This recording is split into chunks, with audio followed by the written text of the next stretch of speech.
What's up, my Stratus? I'm Bobgar, and I'm going to give you a quick deck tech on a deck called Merfolk. I'm going to be playing it a little bit this week and showing you some games, and hopefully continue playing it in the future.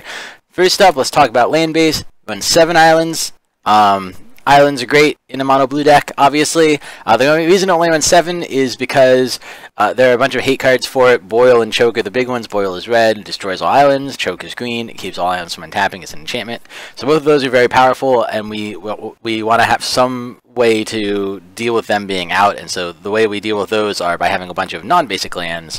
The non-basic lands we run, which are pretty much, they're not great in the deck other than the fact that they stop that, and those are Minamo, School at Water's Edge, Oboro, Palace in the Clouds. We only run one of each because they're legendary. Their abilities aren't super relevant. Oboro is slightly more relevant, I would say. You can bounce it back to your hand for 1 mana. This is good if, obviously, if it gets targeted with some kind of destruction spell. I mean, that's the big one. We also run 4 Wanderwine Hubs. Wanderwine Hubs are white-blue mana that come into play untapped as long as you can reveal a Merfolk from your hand, which in the early games you're always going to be able to do, and if you get it late game and you want to play it out, it usually doesn't matter that it comes in tapped. So basically it's an untapped dual land. We don't run any white. It's just in there because we want non-basics so that Choke and Boil don't affect us. Then other than that, for land, we run 2 Cavern of Souls. So Cavern of Souls can make things uncounterable. It taps for any color of mana for a specific creature type, and so usually we'll choose Merfolk. There are a few other creature types we can choose, but it makes it uncounterable, which is great against control matchups. We also run 4 Mutavaults, and Mutavaults are man lands that get all creature types, so basically they become 2/2 Merfolks for a small activation fee. That's what those do. They're very nice to have on board as a threat that you can just turn on at a whim. They don't tap for colored mana, which kind of sucks, but other than that, they're great. Æther Vial is almost a mana source. It's a 1 mana drop. When it comes into play, you... Well, nothing happens when it comes into play, but every upkeep you can put a counter on it if you want. You don't have to, but its counters will keep going up, basically, and you can tap it and put in a creature with converted mana cost equal to the number of counters on it. So this is really good because you can play creatures at instant speed, so you can play your Merfolks down as a combat trick to give them +1/+1 at instant speed, and you can also... play them in a way that's not counterable, because you're not casting a spell, you're putting it onto the battlefield. This does not cast the Merfolk spell, it puts it onto the battlefield. So for both of those reasons, this is a great land to have. Usually I'll keep it as 2, as you can probably tell just by looking at this list. I have a lot of 2-drops. But sometimes you want to go up to 3 or 4 if you have those in your hand and you know you're not going to reach that in terms of mana. But yeah, those are great.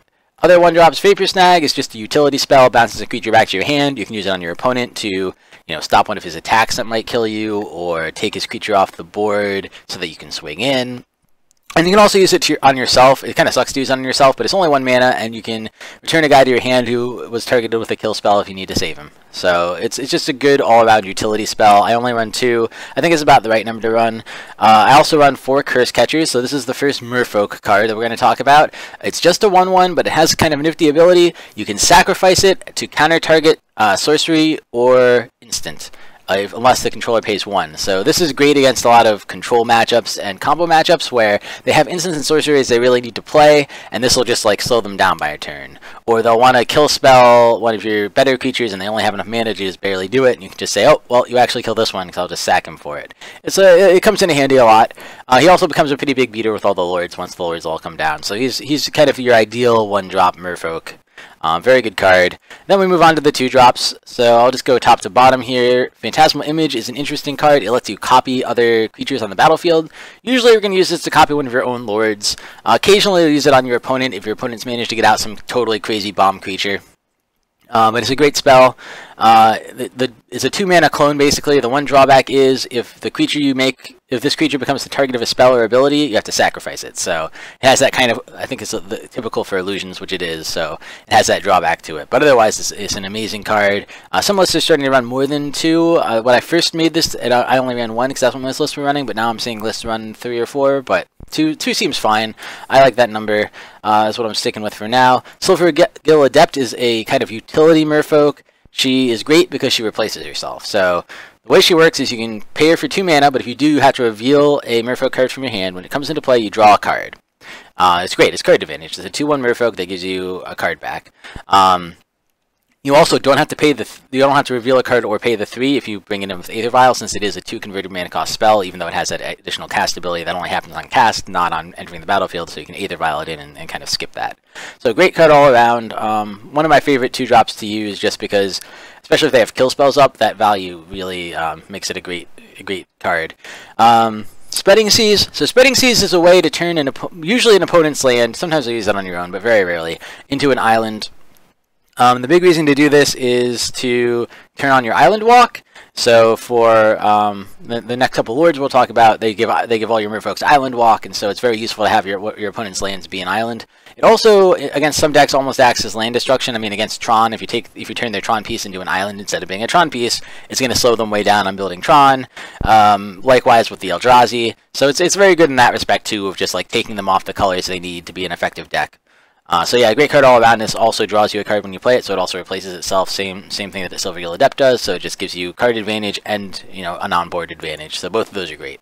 Harbinger of the Tides, I'm running 4 of right now. This is an interesting card. It's a new one. It's from Origins.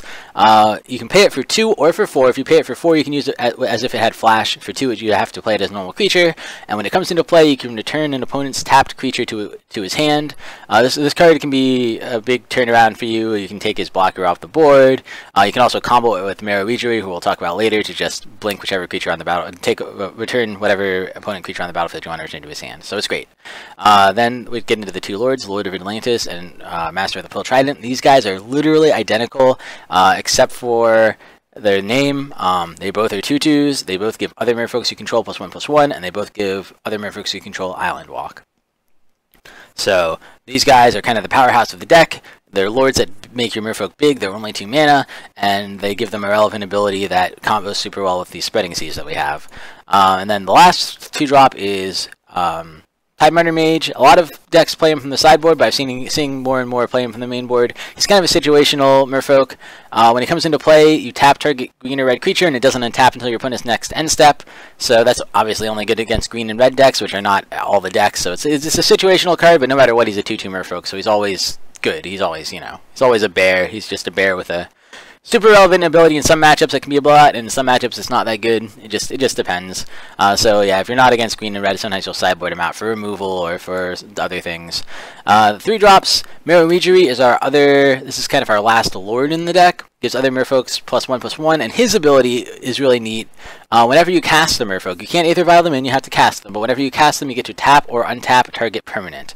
So, like I was saying earlier, this works really well with Harbinger of the Tides, because if you play a Harbinger of the Tides with a Merrow Reejerey already down, you can tap an opponent's creature, and then use Harbinger of the Tides' ability to immediately bounce it back to your opponent's hand. So that's pretty great. But yeah, it's just great overall. You can untap mana so you can cast more things in a turn, or to untap your Æther Vial so you can Æther Vial in a second creature, or, tap down your opponent so you can swing in, lots of things. The other 3-drop we run, which is a little less common merfolk decks, some run it, some don't. It's probably not optimal, but I just like the card too much to not play it, basically, is Thassa, God of the Sea. And Thassa is indestructible, 5/5, but she only turns into a creature if you have at least 5... devotion to blue. She counts as 1, so if you had 2 lords down or whatever, she would become a 5/5. Her abilities are pretty relevant. The biggest, I would say the most important one is the scry. So every upkeep you get to scry before you draw, which is great. It means you can kind of ensure that you're always getting a pretty good draw. And the second ability is you can make one of your creatures uncounterable for 2 mana, and obviously, usually you're going to have Island Walk, hopefully, and that's not going to matter. But if you don't have Island Walk, it's a super, super relevant ability to burst your guys through for damage when you need to. So I like her a lot. Yeah, obviously she's weak against removal-heavy decks that are just going to keep you from ever getting to that 5 devotion. But she still has relevant abilities. She's still pretty neat. Yeah, that's her. And then Master of Waves, I only run 2. They're kind of my top end. He's a 2/1 with protection from red. He's 4 mana. He gives all elemental creatures +1/+1. As you've noticed, we're not actually playing any elemental creatures, but what he does is, when he comes into play, you put in elemental creatures equal to your devotion to blue. So you're going to have at least 1 from him, and then hopefully you'll have a couple of lords out, so you could have like 5 or 6 devotion by turn 4. And if you do, this guy comes out and generates 5 or 6 2/2s, which often just ends the game. I mean, even if he has a pretty big board presence to try to stop you, a lot of times you can just swing them in. Sure, you can block them, but some of them are going to get through, and usually enough to finish off your opponent. So he's a great endgame finisher.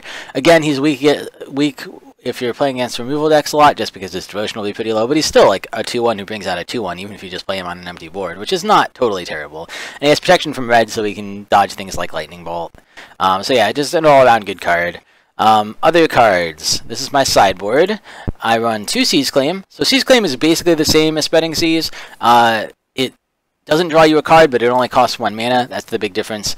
If you're going against Tron or Eldrazi or one of these decks that you really want to break up the mana base for in order to stay competitive, I sideboard those in. In addition to that, Spell Pierce is another 1-drop that we run. Spell Pierce is counter target non-creature spell unless its controller pays 2. So again, this is against kind of control matchups or combo matchups where you need to stop their spells from going off, or at least slow them down. It's kind of the same role as Cursecatcher, except slightly more powerful. Relic of Progenitus is kind of the standard graveyard hate. If you guys haven't seen this, you tap it to make target player exile a card from their graveyard, and you can pay 1 and sacrifice it to exile all cards from all graveyards. And then you also draw a card. So it replaces itself for 2 mana and exiles all cards in all graveyards. It's just all around very good. A total blowout against decks like Living End. And so basically it's in there because there's some decks in the meta that this card just totally blows out of the water and there's nothing they can do. Gristlebrand decks, reanimate decks, probably also very strong against. So yeah, it's a great card. Echoing Truth is another utility bounce spell. It costs 1 more than Vapor Snag, but it's has much broader usage. So return target permanent instead of target creature to its owner's hand, and all other permanents with the same name. So the reason this is good is 1, you can destroy token strategies. So if they have 10 tokens all with the same name, and you play this on 1, you kill all 10 tokens. They don't go to hand, they just die. And it also has a lot of utility against decks I found like worship decks, so decks that play worship, to try to stop you from being able to win with creatures on the ground, or other things like that. Because basically you can bounce that to their hand, swing in for the final damage, and then call it game. So I found it useful for that. In addition to that, I run 2 Hibernates, return all green permanents to their owner's hand. This is good against green decks. So like Green Stompy hates to see this card. There's other green decks that hate to see this card too. I don't know if it's the ideal card in here, but it's pretty good. Then I also run Kira, the Great Glass Spinner, flying 2/2 spirit creature. Pretty neat. Makes it so that if anybody wants to target, this unfortunately includes you, but anybody who tries to target one of your permanents with technically it's creature, with a spell or ability, the first time they do, it'll be countered for the turn, so they have to basically target it twice in a turn to get the target to go off. So it's great against spot removal decks. Super powerful. It might deserve a spot in the main board over Thassa, but I'm on Thassa right now. I like her a lot. Dismember, it's the best removal you can get in blue. It costs you 4 life, so it's not good in certain matchups, especially aggro versus aggro. You often don't really want to take 4 life on top of, burning you down.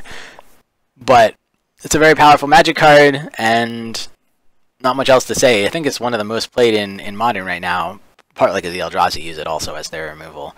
And that's pretty much the whole deck. There's one card I would put in the sideboard if I had it, but I don't currently, and that's Hurkyl's Recall. So that is basically dedicated. I mean, it's good for a couple decks, but it's mostly dedicated at artifact or affinity decks.